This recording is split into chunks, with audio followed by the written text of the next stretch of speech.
राम राम भाई सारा ने हरियाणा की बात करने लग रही। हाँ, हरियाणा में इस समय रबी की फसल का आवक चल रही है और कुछ ही दिनों में फसल की कटाई आनी शुरू हो जाएगी और फसल बिल्कुल पकने को तैयार हो रखी है। तो मुद्दा ये है कि किसान मौसम खराब होने की वजह से बहुत परेशान है। ऊपर से कुछ ऐसे रूल बनाए गए हैं जिसको उसमें उसको बांधने पे मजबूर किया जा रहा है। छोटे किसान 5 एकड़ से कम जमीन वाले हरियाणा में 80% हैं, जिनमें से 30% के पास अपने खुद के वाहन हैं और बाकी के पास उनका सहारा लेके वो अपना काम चलाते हैं जैसे तैसे। तो किसान की फसल 6 महीने में बड़ी मुश्किल से आती है। इतना 6 महीने तक लगातार मेहनत करने के बाद, इतना खर्च करने के बाद, आज दवाई के पैसे देने हैं उसको, आज मजदूरी देनी है, आज उसको ट्रैक्टर से ज़मीन जोतनी है या किसी से उस पर काम करवाना है, पानी देना है, रात को भी देना, दिन में भी है, किसी के पास लाइट है, किसी के पास इंजन है, किसी के पास डीजल है। तो 6 महीने तक इतना पैसा लग जाता है, इतना पैसा लग जाता है कि उसके सिर्फ खाने के दाने ही बच पाते हैं घर के लिए।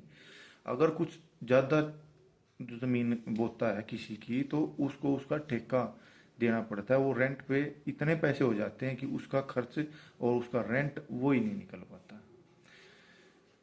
खेती और किसानी इसलिए करते आ रहे हैं क्योंकि पिछले कई सदियों से जो किसान कौम है उनको दूसरा काम करना नहीं आता और वो खेती करते हैं। उसके अलावा उतने पढ़े लिखे नहीं हैं कि वो दूसरा काम जानते हों, करते हों। किसानी ऐसी चीज है जिसके खाना तो छोटे किसान भंडारण कर सकते हैं, ना वो प्रोसेस कर सकते हैं। वो सिर्फ फसल उगा सकते हैं और उगाना जानते हैं और अपना मंडी में बेचना जानते हैं। लेकिन मंडी में भी उनका खुद का भाव नहीं लगता। जैसे भी है, सरकार ने जो रूल बनाए हैं, अब किसान अपने आप को संकट में पाता है। संकट ये है कि जो किसानी होती है वो एक मौके की खेती होती है। मौका समझे तो किस समय पे कौन इंसान काम आए ये किसी को नहीं पता। किसी के पास ट्रैक्टर है, किसी के पास ट्राली है, किसी की 2 ट्राली है, किसी की एक है, किसी की खाली होगी, किसी की ना होगी, किसी का ट्रैक्टर खराब हो गया, दूसरा बंदा आ गया, किसी का की ट्राली पंचर होगी। उस समय पे सबको इतनी जल्दी होती है क्योंकि मौसम की मार पड़ सकती है और 6 महीने की अगर फसल उनकी खराब होगी तो उनके बच्चे भूखे बैठ जाएंगे।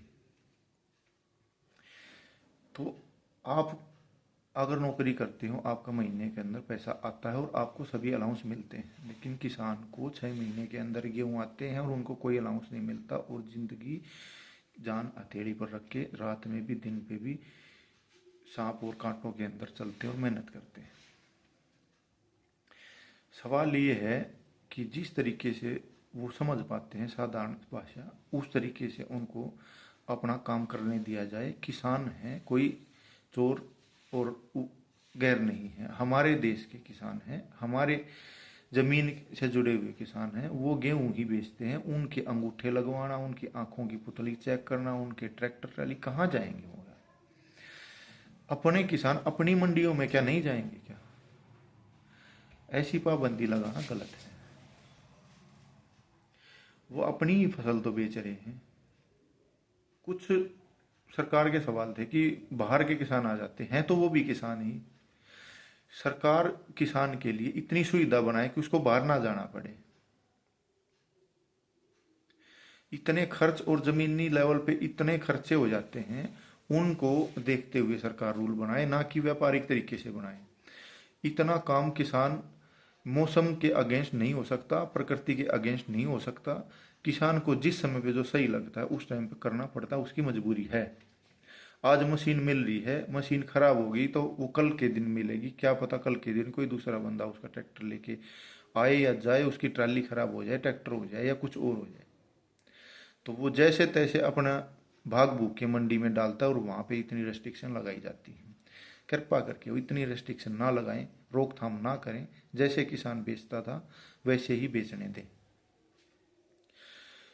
अंगूठे लगवाना किसान अपनी फसल बेचता उसके लगवाते हैं। कुछ हद तक सरकार ये कहती है कि हमें ये ब्यौरा पता लग जाए कि हमारे देश का उत्पादन कितना है और कौन कौन किसान है। जो किसान है वो तो है ही, और सबका ब्यौरा तो है ही, बाकी सब किसान ही तो रह गए। और किसान का ब्यौरा इस तरीके से क्यों ले रहे हो, उनको घेर रहे हो कि वो मंडी में आएंगे और मंडी में आते हैं उनके ये रू लगा दो। इतने लोग यहाँ दारू भी पीते हैं, उनके अंगूठे क्यों नहीं लगवाते तुम? ये पता लगे कि दारू पीने वाले कितने, इसने इतने रुपए की दारू पी ली। अरे किसान अपने गेहूं तो बेच रहा है। सोचने वाली बात है। तो जय हिंद, राम राम सब।